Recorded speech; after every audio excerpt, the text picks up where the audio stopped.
Hi, Peter Charles here, Folks Fly Fishing. And today we're going to tie a Sakasa Kebari fly in a grouse and green style. So basically I'm going to take the grouse and green and tie it like one of these Japanese flies. Very, very simple, very fast to put together, and a great fly in any time, caddis are going to be coming off. So let's get started in looking at materials. My hook is a typical scud hook in a size 12.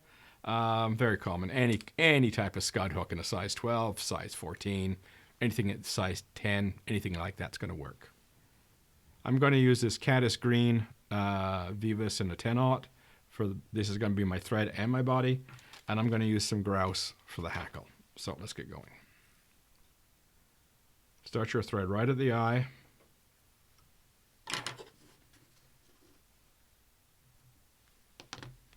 Now all we're going to do is use the thread for the body, so try to be a little neat with it.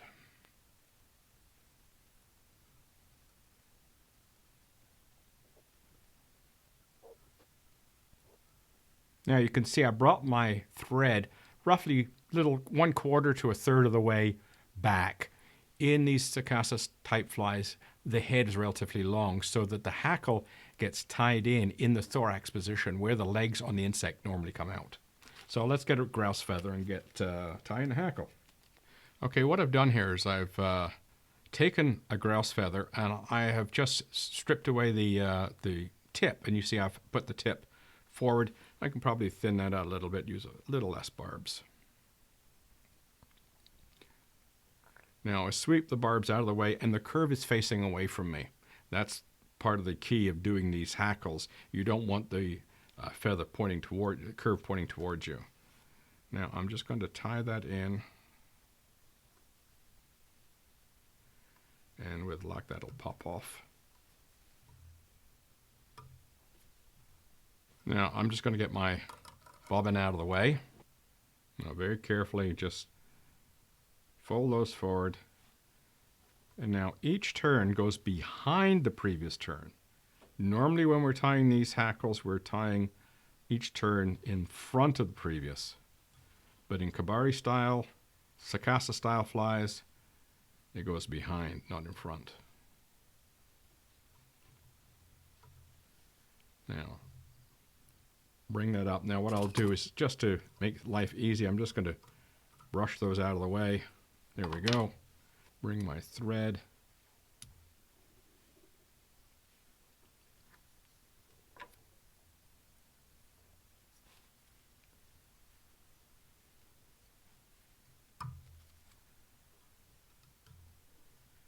Yes, put some pressure on that and it should cut off.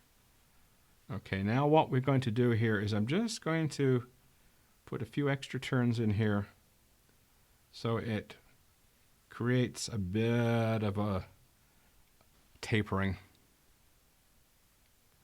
And I'm not going to make a cone, I'm just going to bring my thread right up against the hackle.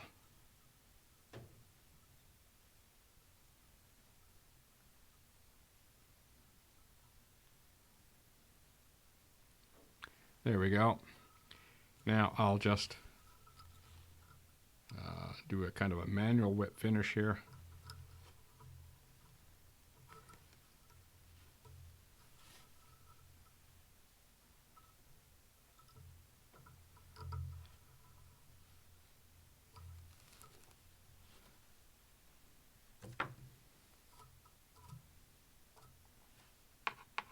Make sure that's nice and tight.